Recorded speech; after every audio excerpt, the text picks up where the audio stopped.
Hello and welcome to Trading the Trend on Wednesday, the 14th of June 2023.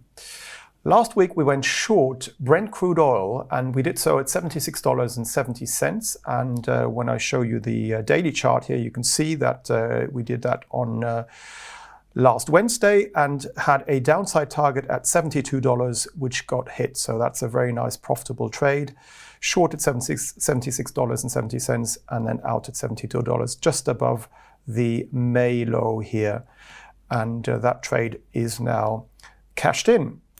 And a couple of weeks ago we went short wheat in the direction of the trend, that is to say Chicago wheat, and we got stopped out on that trade just above the late May high at $6.31. But I'd like to go short once more at around current levels at $6.40 with a stop loss at $6.72, just above the May high, and a downside target of $5.10.